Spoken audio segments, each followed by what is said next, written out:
really want to promote small businesses and Filipino products. Ngayon, ano po ang istorya sa likod ng Slick Leather? So, Bricks, sige, go ahead. this was my business plan during college. So, way back in 2016. So, may other two group members from our business plan. And then, nag-decide sila na umalis. And then, I created my own brand, which is Slick Leather.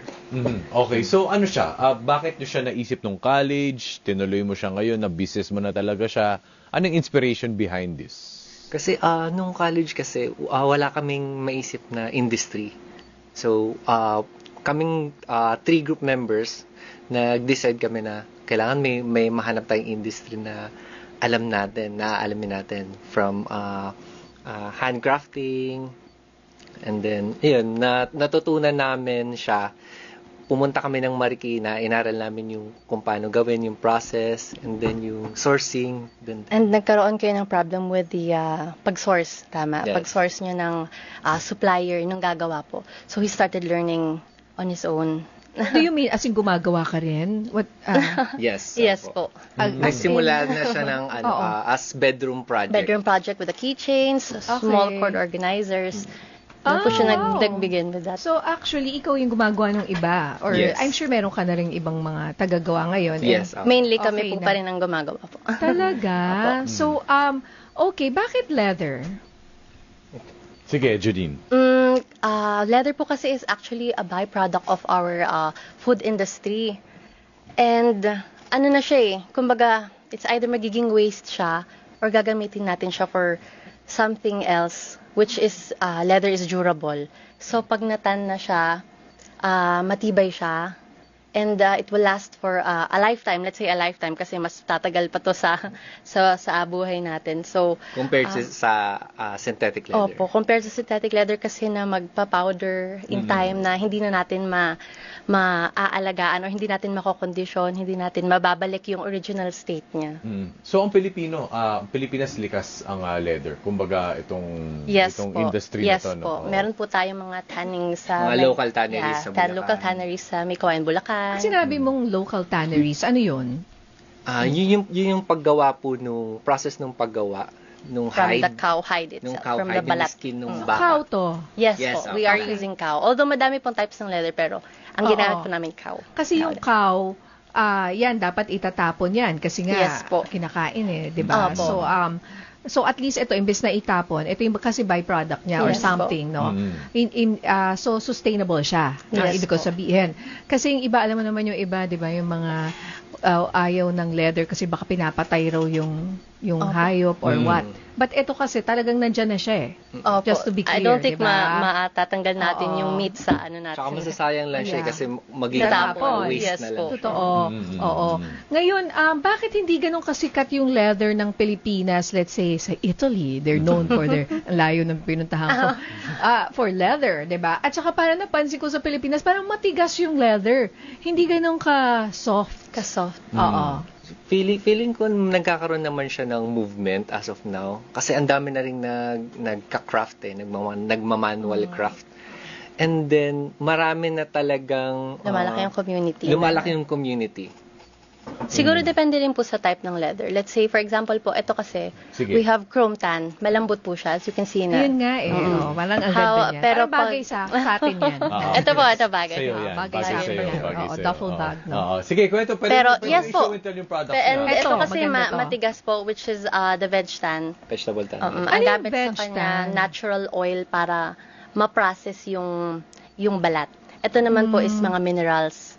So Mas we have matagal two different type of tanning process. The chrome tan and chrome Minerals. tanning and then vegetable tan leather. Which is yung mga tree bark, ito yung mas natural pero mas matagal. Siya kaya mas premium. Siya po yung matigas.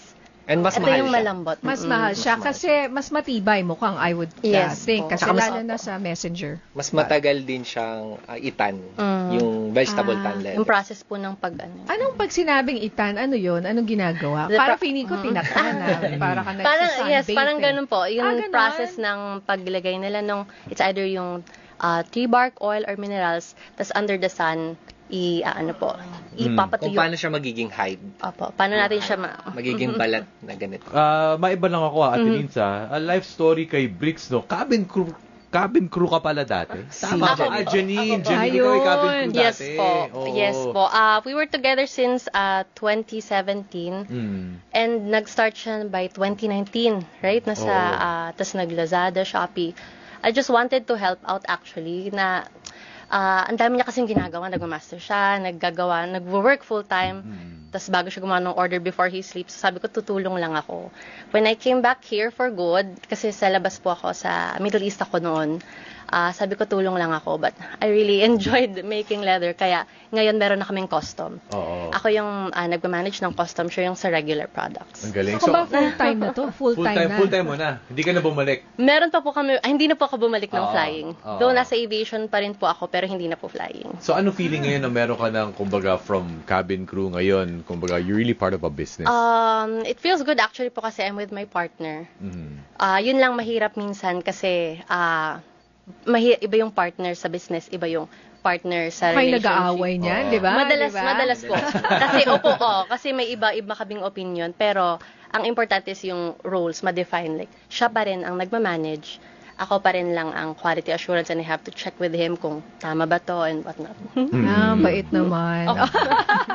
Ganun talaga dapat. Minsan lang po, minsan. Oo. Pagdating sa business. Hindi, pero what's the secret to your success sa tingin ninyo? Kasi it's been 6 years, no? From a college, parang thesis, 'di ba? Parang pang-college, tapos Yes naging po. totoong buhay, tapos ngayon 6 years na. Feeling ko yung consistency talaga.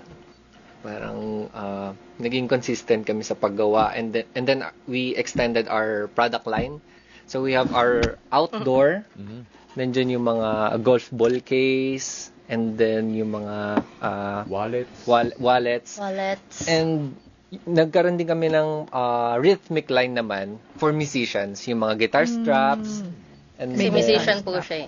Ayun pala, and then anong drumsticks case. drumsticks Oo, case. mga keychains, hindi naman ginagawa mo sarili, no? Handcrafted Yes, din yung yes mga po. keychains. sarili Kita naming naman design. Oo. And siguro din po kasi customer-based kami, so kaya rin po kami nag-open ng custom line kasi may mga customer na they're looking for something na wala kami. So we Right. started learning kung paano namin gagawin yung kailangan ng market. Oh, patok din yan sa mga events, di ba? Yes, Yung mga yes po. pa-custom, Yung mga meron din pong pa-giveaways. name niya. Oo. Ito yung pinaka-recent din po namin, like sa golf club, gusto niya ng case for bawat club niya. So we made something na na mamagnet na mabilis niya lang Para di magasgas, di ba? para hindi magasgas. Oo. Like, May something favorite like- club. It takes time, pero Maganda yan, Oo. Oo. Tsaka gawang Pilipinas. So magandang Yes po. suportahan yung ating mga small businesses nga katulad nga nitong Slick Leather. Saan nga ba ito mabibili? Ayan, promote na natin. Sige, Janine. we are available po at Shopee, slickleather.ph as well. Shopee, Lazada. You can also find us at Instagram, slickleather.ph. And also, you can email us at slickleather.philippines@gmail.com. Ayun. Okay. Ano ba? Yes, also, I almost forgot, sorry. We also have a concept store in Alabang po. It's called Connect by the Park. Madami ding different products doon, mga Filipino products and In Alabang varieties Town Center. in Alabang Town Center po. Oh, nice. Connect by the Wow. Park, yes. Connect by the park. Ano yun? Everyday ba yun? Or every Yes po, weekend? yes. Andun lang kayo? Opo. Oh, how Andun yung nice. concept store. Concept. Okay. Thank you sa pagdayo. Wow. Oo. Well, good Thank you. luck sa inyo. Sana Thank you po. marami pa kayo mapagsilbihan at to make more happier. I mean, to develop happy customers and marami mag-order kasi custom Yes. Parang pag may gusto kong pagawa, no? Correct. Kung ang ganda nung sa gitara tsaka yung sa golf Oh, club. thank you po. Oo, meron din. Kaya ayan sa mga sporty. Yeah. Yeah. Thank you. Thank you so Thank much. you po. Maraming Thank you for salamat having kay us. na Janine and the Bricks Gripon. Good morning and maraming salamat. Good Thank luck you. sa inyo. Salamat. Ayan. Okay. Okay, partner. Naku, may May report balita. tayo. Medyo Oo, naku. kakaiba tong balitang to. Oo Aba. nga. Gulat ako dito, Nagulat rin ako. Oo. Well, eto po siya. Oo. Attorney Jess Falsis, sinuspinde ng Korte Suprema ng 1 taon. Ang detalye ng balita mula sa PRTV News na si Mari Ocampo. Mari? Ninya sinuspende ng Korte Suprema ng 1 taon si Attorney Jesus Falces matapos siyang mapatunayang guilty sa simple misconduct dahil sa paggamit ng offensive at unprofessional na pananalita sa isang social media post. Ayon sa Korte Suprema, nilabag ni Falces ang Code of Professional Responsibility and Accountability o CPRA nang gumamit siya ng mga mapanlait na mga salita habang ipinagtatanggol ang kanyang kapatid